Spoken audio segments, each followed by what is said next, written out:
नमस्कार, मी रेश्माच रेसिपीमध्ये आपलं खूप खूप खूप स्वागत. तर आज आपण करतोय कटाची आमटी.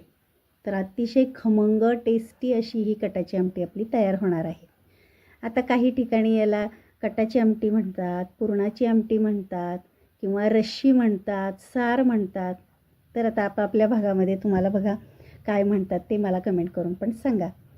तर आता त्यासाठी आपल्याला लागणार आहे हरभऱ्याची डाळ. तर पहिल्यांदा आपण पुरणाच्या ज्या दिवशी पुरणपोळ्या करायच्या त्या दिवशीच आपण आता ही कटाची आमटी करतो. तर त्यासाठी आता पहिल्यांदा आपण पुरणासाठी डाळ आपण शिजवून घेणार आहोत.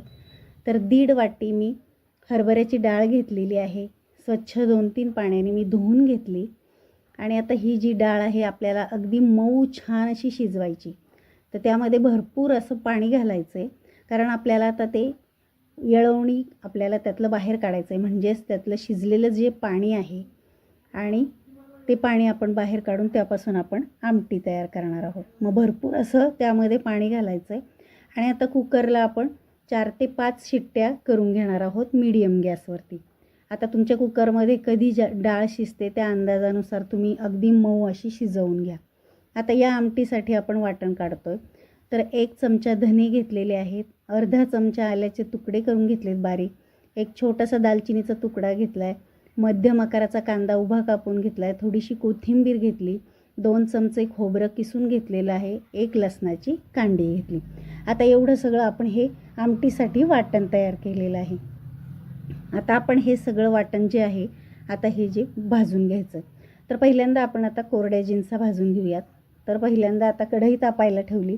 त्यामध्ये खमंग असं आपण आता ही खोबऱ्याचा किस जो आहे हलकासा रंग बदलेपर्यंत आपण भाजून घ्यायचं आहे. तर बघा आता अशा पद्धतीने भाजून झालेलं आहे. हे पहा, आता ते मी काढून घेतलं आहे. नंतर आपण आता भाजून घेतो आहे धने आणि दालचिनीचा तुकडा.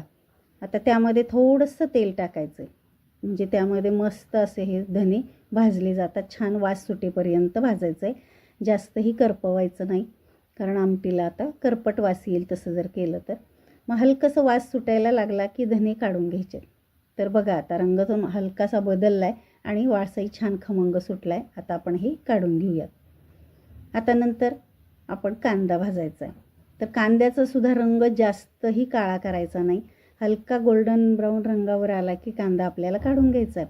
आता कांद्यामध्येच आपण आता लसूण जो आहे तो पण परतून घ्यायचा आहे. थोडंसं मी त्यामध्ये तेल टाकलेलं आहे आणि आता आपण हा कांदा चांगला भाजून घेऊयात. तर आमटी अगदी सोपी आहे पण अतिशय टेस्टी आहे. त्यामध्ये एक इन्ग्रेडियंट आपण असं घातलेलं आहे की आमटी खूपच मस्त होते, खूप टेस्टी होते. आता कांदा थोडासा चांगला परतल्यानंतर आपण त्यामध्ये आल्याचे तुकडे टाकले, म्हणजे त्याचासुद्धा कच्चेपणाचा वास निघून जाईल आणि आमटी आपली छान होईल. आता बघा हे सगळं परतलं आहे. आता हे बघा हलकासा रंग बदलला आहे आणि मस्त असा आपला कांदा परतला गेला आहे. आता आपण हे काढून घेऊया.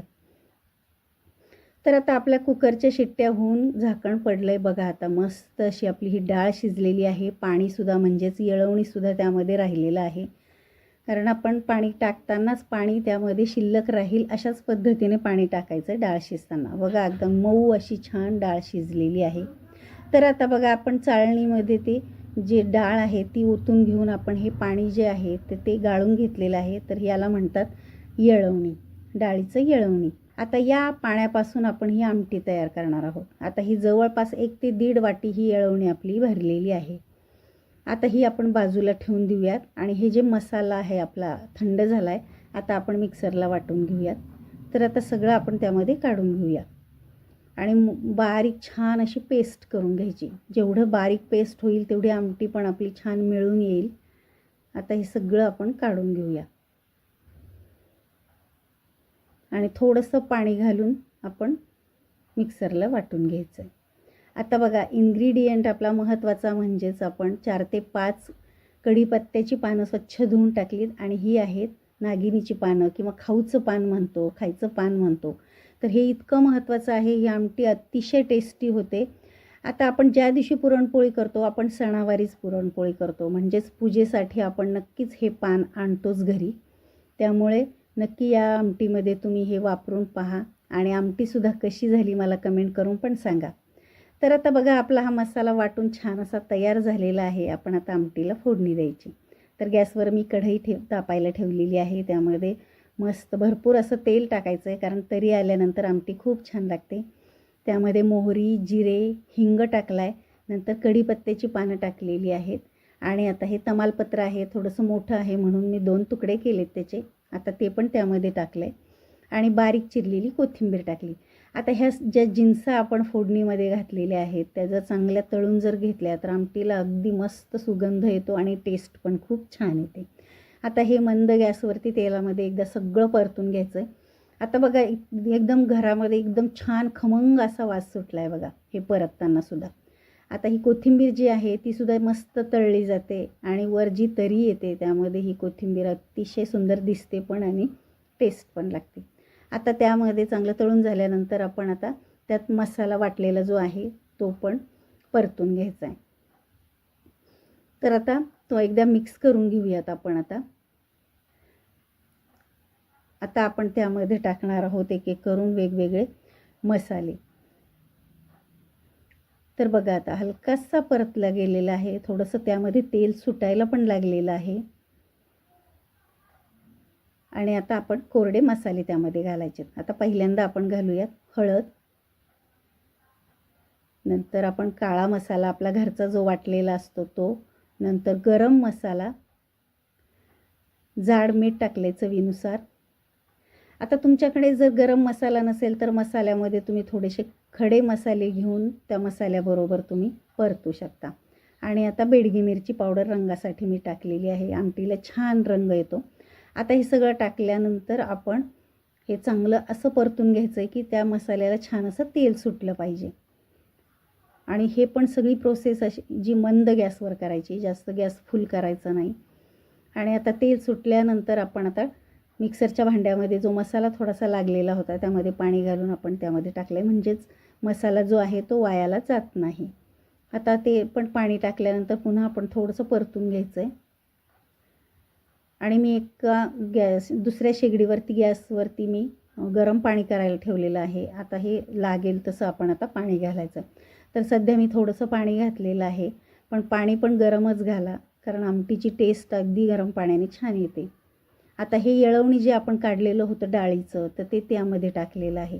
आता जर तुमची आमटी खूप पातळ होत असेल, येळवणी जर जास्त निघालं नसेल तर तुम्ही जी आपली डाळ जी असते काढलेली तर ती फक्त आपण मिक्सरच्या भांड्यामध्ये थोडीशी फिरवून घेऊन तुम्ही यामध्ये घालू शकता. पण डाळ घालण्यापेक्षा जेवढं येळवणी तुमचं जास्त निघेल आणि येळवणीचंच जास्त जेवढी आमटी तुम्ही बनवताल तेवढी आमटीला छान अशी चव येते. आता कुणी काय करतं, अजून जास्त चव येण्यासाठी आपण जे पुरण करतो त्या पुरणातला एक लिंबा एवढा गोळा घेऊन यामध्ये आपण आमटीमध्ये टाकून मिक्स करता. त्यालासुद्धा खूप छान चव येते, अगदी मस्त अशी टेस्ट येते. तर प्रत्येकाला आता वेगवेगळ्या चवीची आमटी आवडते, त्यामुळे तुम्हाला बघा जसं आवडत असेल तसं तुम्ही करू शकता. तर आता आपण येळवणी टाकल्यानंतर जशी घट्ट पातळ आपल्याला जशी आवडत असेल तसं तुम्ही पाणी त्यामध्ये टाकू शकता. आपण आता जे पुरण आहे आपण 2 माणसांसाठीच केले, त्यामुळे त्याच प्रमाणामध्ये आपण आमटी बनवलेली आहे. आता येळवणी जेवढं 1.5 वाटी होतं तर त्याच्यापेक्षा थोडंसं जास्त आपण वाट्या 3 ते 4 वाट्या आपण पाणी टाकून त्यामध्ये आमटी आपण वाढवलेली आहे. आता उकळून घ्यायची आमटी, जेवढी जास्त उकळेल तेवढी आमटी पण टेस्टी लागते. म्हणजे उकळल्यानंतर एखाद्या वाटीभर हे जी आमटी आहे थोडीशी आटली जाते आणि मस्त अशी आपली आमटी तयार होते. तर बघा आता उकळल्यानंतर आमटीला छान असं वर तरी आलेली आहे, रंगसुद्धा खूप मस्त आला आहे आणि टेस्ट तर अगदी विचारूच नका. नक्की या पद्धतीने तुम्ही आमटी करून पहा.